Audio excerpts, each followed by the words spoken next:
Tonight, Brazilian President Bolsonaro criticizes Pope Francis.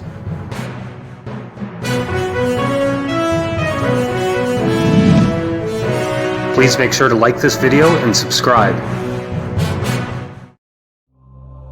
Brazilian President Jair Bolsonaro has seemingly criticized Pope Francis for asserting in his exhortation released this week that the Amazon region belongs to the people other than the nations among which the territory is spread. Speaking on Thursday, Bolsonaro said, Pope Francis said yesterday the Amazon is his, the world's, and everyone's. Well, the Pope may be Argentinian, but God is Brazilian.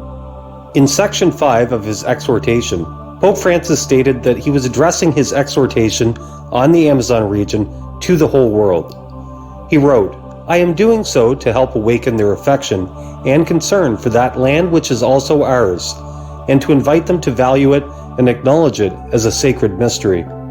Bolsonaro has spoken out forcefully in the past against suggestions that the Amazon belongs to the whole world.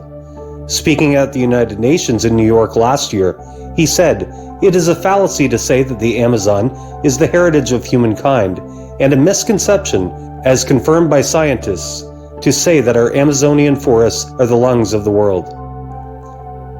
When Bolsonaro was elected in 2018, Catholics and pro-life campaigners described him as someone who could turn Brazil from being a promoter of the culture of death to a defender of the culture of life.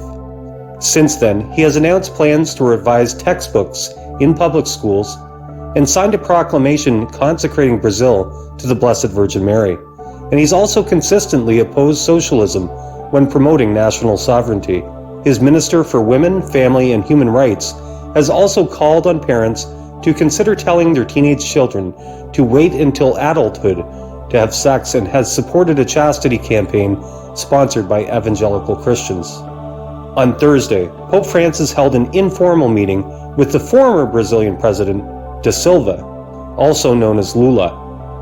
Lula was arrested in April of 2018 because of corruption charges and subsequently sentenced to 12 years of imprisonment.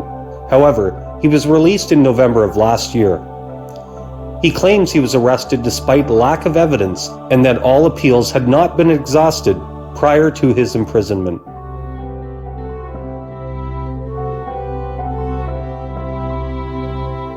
For more on this story, please follow the link in the description to LifeSite News.